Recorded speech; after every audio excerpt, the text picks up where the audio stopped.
It's Sunday evening, and a familiar sense of dread starts to creep in. The relaxation of the weekend evaporates, replaced by a low-grade anxiety about the week ahead. You feel a profound exhaustion that sleep doesn't seem to touch.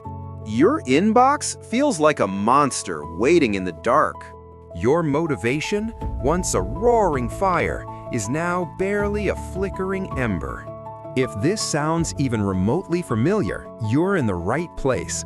You've likely been told the cure is simple. Take a break, go on vacation, just get away from it all. But what if I told you that a vacation, the most common cure for burnout, is also the least effective? What if that vacation just feels like a temporary pause button on a problem that comes roaring back the moment you return? And here's a bigger question. What if one of the biggest causes of burnout isn't overwork, but boredom? That's a strange thought, isn't it? The truth is, burnout is a much more complex beast than we're led to believe.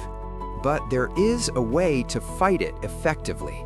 In the next few minutes, you'll learn a system to not just manage burnout, but to actually fix it for good.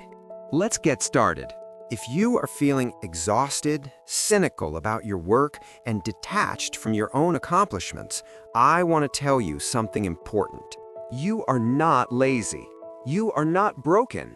And you are not failing. You are experiencing burnout, a legitimate and serious condition caused by a mismatch between you and your work environment. The problem is that most advice on burnout is fundamentally wrong. It treats a deep systemic problem like it's a simple energy deficit that can be solved with a nap or a green juice. Telling someone with burnout to be more positive is like telling someone with a broken leg to walk it off. It's unhelpful and, frankly, a little insulting. The real key to solving burnout is realizing there isn't just one type. In this video, we're going to diagnose the 3 core types of burnout based on groundbreaking research in workplace psychology. The first is overload burnout, which is the classic case of being overworked and overwhelmed. The second is under-challenged burnout, which is what we hinted at earlier, the burnout that comes from boredom and lack of meaning. The third is neglect burnout, which is caused by a toxic environment of unfairness and lack of support. For each of these, I will give you a specific, actionable plan to fight back. And stick around, because by the end of this video, I'll share the single most powerful mindset shift that acts as a universal antidote to all 3 types of burnout. So let's start with the one we all think we know, overload burnout. This is the classic poster child of burnout. It's the result of too much work, too much pressure, and not enough resources like time, support, or energy. This is the burnout of hustle culture, the one that tells you to grind harder and sleep when you're dead. Imagine a professional we'll call Alex. Alex is a high achiever, brilliant at their job, and someone who takes immense pride in their work. Because Alex is so competent, more and more work gets piled onto their plate. Alex doesn't want to let anyone down, so they say yes to everything. They start working longer hours, skipping lunches, and checking emails right before bed and first thing in the morning. Soon, their creativity plummets. They start making small mistakes, and they feel a constant simmering frustration. Alex is trapped in the hustle culture trap. The core issue for Alex isn't a lack of effort, it's a lack of boundaries and prioritization. So how do we help Alex and you escape this trap? The first strategy is ruthless prioritization. This means acknowledging you cannot do everything, and that's okay. You must identify the 1 to 3 tasks that truly move the needle and focus your best energy there. Everything else is secondary and can be delegated, delayed, or even deleted. Ask yourself, if I could only do one thing today, what would have the biggest impact? Now, here's a question for you watching. How many of you have a to-do list that never, ever gets shorter? Let me know in the comments, because you're definitely not alone. The second strategy is building enforceable boundaries. A boundary isn't a suggestion, it's a rule you set for your own well-being. This could be, I do not check emails after 6 p.m. Or I will take a full hour for lunch away from my desk. The key is the word enforceable, which means you need to create a system that makes it hard to break. Maybe you use an app to block work websites after a certain hour, or you physically leave your work laptop at the office. These actions send a powerful signal to your brain that the workday is truly over. Finally, the third strategy is scheduled disconnection. This is different from a vacation. It's about building micro breaks and recovery rituals into your daily and weekly routine. Research shows that our brains work in cycles of about 90 minutes, after which performance drops. Working for 90 minutes and then taking a true 10-15-minute break is far more effective than a 4-hour slog. This isn't about being lazy. It's about working smarter by respecting your own biology. Overload burnout feels like drowning in tasks, but these strategies give you the tools to build a lifeboat. You learn to prioritize what matters, protect your time, and recharge effectively. You reclaim a sense of control, which is the ultimate antidote to feeling overwhelmed. But that's only one piece of the puzzle. What if your problem is the exact opposite? What if you're not burning out from stress, but dying of boredom? This brings us to the second, more insidious type of burnout, the under-challenged burnout. This is the burnout that comes not from too much work, but from work that is monotonous, unfulfilling, and lacks any sense of meaning or growth. It's a quiet, creeping exhaustion that comes from feeling your potential wither on the vine. Under-challenged burnout is the rust out, not the burnout, and it's your potential crying out for a challenge. Let's meet our second persona, Maria. Maria is competent and efficient at her job, so much so that her tasks have become routine and automatic. She does the same reports every month, answers the same questions, and solves the same problems. There's no room for creativity, no new skills to learn, and no clear path for advancement. She feels like a highly paid, highly skilled cog in a machine. On the outside, her job seems fine, even good. But on the inside, she feels apathetic and deeply bored. This is Boreout, and its solution isn't to do less, but to do something different. The first strategy for Maria is called job crafting. This is the practice of actively redesigning your job to make it more meaningful and engaging, without necessarily changing your role. It's about looking at the tasks you have and finding ways to align them more closely with your strengths and interests. Maybe Maria could volunteer to mentor a new hire, which uses her skills in a new way.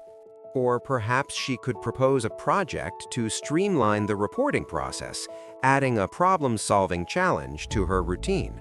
Job crafting is about seizing agency and becoming an architect of your role, not just an occupant. The second strategy is to find your zone of genius. Your zone of genius isn't just what you're good at. It's the work that you're good at, you love to do, and that adds unique value. For Maria, maybe it's her hidden talent for making complex data easy to understand. The goal is to find small ways to spend even 20% more of your time in this zone. This shift can dramatically increase your sense of fulfillment, even if the other 80% of your job stays the same. Our third strategy is to start a growth project. If your day job cannot provide the challenge you need, create that challenge for yourself. This doesn't have to be a massive side hustle. It could be learning a new skill related to your industry, taking an online course, or starting a small, low-stakes creative project. A growth project gives your brain the novelty and stimulation it craves, which can re-energize how you feel about all aspects of your life. Under-challenged burnout is a signal that you've outgrown your current container. These strategies help you either expand the container or build a new one for yourself. So we've covered being overworked and we've covered being under-challenged, but there's a third powerful source of burnout that has nothing to do with the tasks themselves. This is neglect burnout, and it's about the environment around you. This burnout stems from feeling unsupported, unappreciated, and treated unfairly. It's about a fundamental breakdown of community, trust, and fairness in the workplace. Research consistently shows that a sense of social support is one of the biggest predictors of resilience to stress. When that is absent, or worse, replaced with toxicity, burnout becomes almost inevitable. Let's consider our final persona, David. David works incredibly hard and produces high-quality work, but his contributions are never acknowledged by his manager.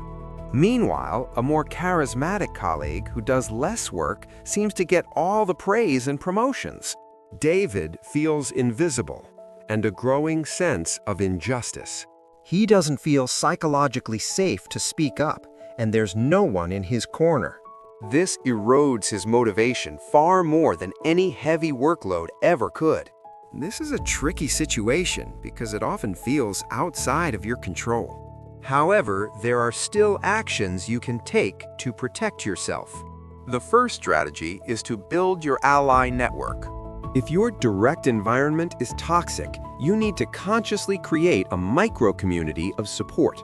These are trusted colleagues who you can vent with, reality check with, and who have your back.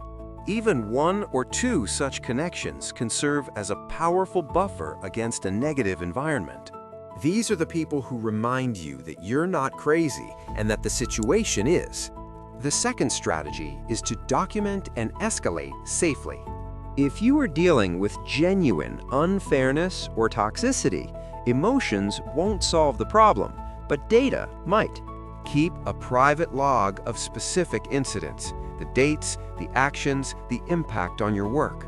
This isn't for revenge, it is for clarity. It allows you to see the pattern, and if you choose to escalate the issue to HR or a higher up, you have a factual basis for your concerns. The third strategy is called recalibrating your reciprocity. Neglect burnout often happens when you are giving 110% to a system that gives you 50% back. This means you might need to consciously match your discretionary effort to the level of support and recognition you receive. This isn't about slacking off, it's about ceasing to overfunction in an unappreciative environment. You reinvest that saved energy into your ally network, your growth projects, or your life outside of work. And now that we've covered the 3 distinct types of burnout, you can probably see a bit of yourself in one or more of them. And if having this kind of clarity and these kinds of frameworks is helpful, consider subscribing to the channel. We release videos every week designed to give you practical strategies for a smarter, more resilient life. Okay, so we have 3 different problems and 3 sets of solutions. But what if there was one underlying mindset that could protect you from all of them? This is where we introduce the universal antidote, the power of strategic detachment. Strategic detachment is not about being apathetic or not caring about your work. In fact, it's the opposite, as it's a tool that allows you to care about your work sustainably for the long haul. It's the practice of separating your identity and your self-worth from your work outcomes. Think of it like being a professional actor. A great actor gives their all on stage, pouring emotion and effort into their performance. They are fully present and committed to doing the best job they can. But when the curtain falls, they don't take the character's fate home with them. They don't believe they are Hamlet, doomed to tragedy. They leave the role at the theater so they have the energy to perform again tomorrow. That is strategic detachment. It's the ability to say, I am not my job. I am not my results.